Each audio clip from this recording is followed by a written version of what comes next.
রাসূল সাল্লাল্লাহু আলাইহি ওয়াসাল্লাম কি বলছেন? পুরুষের জন্য একখানা চাদর, তার স্ত্রীর জন্য একখানা চাদর, এবং তৃতীয়টি অতিথির জন্য, আর চতুর্থটি হচ্ছে শয়তানের জন্য। সহিহ মুসলিমের কিন্তু হাদিস। তার মানে কি, যদি চাদর থাকে, অব্যবহৃত যদি বিছানা ভাঁজ করা থাকে, নিয়মিত এই বিছানা এবং চাদরগুলো আপনারা ঝাড়বেন। যদি ঝাড়েন, শয়তানের ওয়াসওয়াসা এবং বজ্জিনের আসর থেকে আপনার বাচ্চা কাচ্চা ভালো থাকবে এবং আপনিও ভালো থাকবেন। এবার আসেন 2 নাম্বার। আপনার বাড়ির সবচেয়ে আদর্শ জায়গা বজ্জিন বা শয়তানের হচ্ছে আপনার বাথরুম। কিছু বাথরুম যেখানে ঢোকা যায় না, আবার কিছু মানুষের বাথরুম আছে বেডরুমের চাইতে বাথরুমটা সুন্দর, যারা রুচিশীল। তো যাদের বাথরুম যত নিকৃষ্ট এবং অপবিত্র, ওই বাথরুমে তত বজ্জিনের আসর থাকে। অনেক সময় আপনি বাথরুমে বসবেন, দেখবেন কারেন্ট চলে গেছে, বালতিটা নড়ানড়ি করতেছে। অনেক সময় আপনি বাথরুমে বসেছেন, বদনাটা আপনার সামনে থেকে উধাও হয়ে গেছে, অথচ রেখেছেন পাশে, চলে যাচ্ছে। এরকম হয়। এখন এই কথা শোনার পরে অনেক দর্শক অথবা আপনারা অথবা যারা আপনারা রেকর্ড করতেছেন, আপনারা মনে করবেন যে এটা মনে হয় ফাউল কথাবার্তা, এটা কেমন কথা, বালতি আবার একা একা নড়ে কিভাবে। যখন আপনার সামনে ঘটবে তখন বলবেন যে আসলে এটা কিভাবে ঘটে। আর এখন তো সহজ, সিসি ক্যামেরায় কিন্তু এই ধরনের ভৌতিক বিষয়গুলোও দেখা যায়। অফিসে দেখবেন যে চেয়ার রাখা আছে, এই চেয়ারটা একা একা রাত্রিবেলায় ঘুরে বেড়াচ্ছে, এগুলো সিসি ক্যামেরায় দেখা যায় এবং ঘটেছে এরকম অনেক ঘটনা। তো দেখেন, বাথরুমে যখন আপনি ঢুকবেন, বাথরুমে ঢোকার আগে আল্লাহুম্মা ইন্নী আউযু বিকা মিনাল খুবুসি ওয়াল খাবাইস এই দোয়া পড়ে নেবেন। আচ্ছা, এই বাথরুমের মধ্যে কে থাকে? দুষ্ট খবিস প্রকৃতির শয়তান জিন থাকে, জিন শয়তানও থাকে। এজন্য হাম্মামে প্রবেশ এবং বের হওয়ার ক্ষেত্রে আল্লাহ রাসূল সাল্লাল্লাহু আলাইহি ওয়াসাল্লাম বলেছেন, পায়খানার স্থান হচ্ছে জিন এবং শয়তানের উপস্থিতির স্থান। সুতরাং যারা পায়খানায় যাবে তারা যেন এই দোয়াটা পড়ে তারপরে প্রবেশ করে, মানে প্রবেশ করবেন এই দোয়াটা পড়ে। যদি পড়ে প্রবেশ করেন, এখান থেকে বজ্জিনের কেটে পড়বে।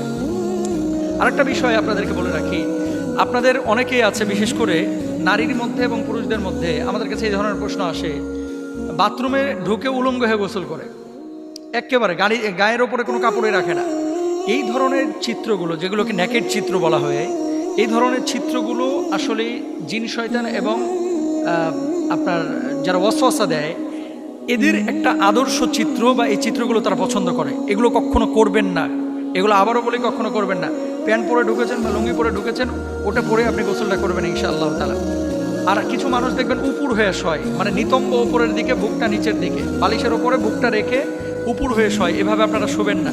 এই ধরনের শোয়া যারা অবলম্বন করে, বজ্জিনের আসর এবং বোবা জিন তাদেরকে বেশি ধরে। এটা রাসূল আকরাম সাল্লাল্লাহু আলাইহি ওয়াসাল্লাম পছন্দ করেন নাই, আপনারা খেয়াল করবেন। এবং যখন বাথরুম থেকে বের হবেন তখন গুফরান একা পড়বেন। আর বিশেষ করে সন্ধ্যাবেলায় আপনারা জানালাগুলো লাগায় রাখবেন। সন্ধ্যাবেলায় যখন মাগরিবের আজান হবে তার আগে আপনারা জানালা লাগায় দেবেন। আপনারা কি করেন, জানালাটা লাগান কখন? রাত 10টার পরে, অথবা মশা আসলে লাগান, তাছাড়া লাগাইতে চান না। পোকা আসলে লাগান, কিন্তু পোকা মশার চাইতে বড় শয়তান হচ্ছে জিন, যারা বজ্জিন, এগুলো আপনার ক্ষতি করতে পারে, এটা খেয়াল রাখবেন। 3 নাম্বার আসেন, কিছু জামা কাপড় আপনারা দীর্ঘদিন ঝুলায় রাখেন, এবং রাসূল আকরাম সাল্লাল্লাহু আলাইহি ওয়াসাল্লাম বলছেন, তোমাদের জামা কাপড় ভাঁজ করে রাখো, কারণ এইসব জামা কাপড়ের কাছে দুষ্ট জিনেরা ফিরে ফিরে আসে। আর শয়তান ভাঁজ করা জামা কাপড় পরে না, মেলে দেওয়া পোশাক পেলে পরিধান করে। এটা সিলসিলা জাইফের মধ্যে রয়েছে 2801 নম্বর অংশে।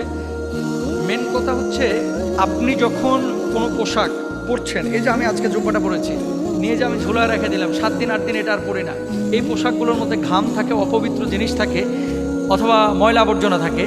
এই পোশাকগুলো জিনদের, মানে বজ্জিনের একটা আদর্শ পোশাক, এগুলো তারা পছন্দ করে, এগুলোর উপরে প্রভাব ফেলে। আচ্ছা, আরেকটা বিষয় আপনাদেরকে বলি, অনেকে চর্বি আপনারা খেয়েছেন, খেয়ে হাতটারে আপনারা গামছার সাথে মুছে তারপরে রেখে দেন, এগুলো করবেন না।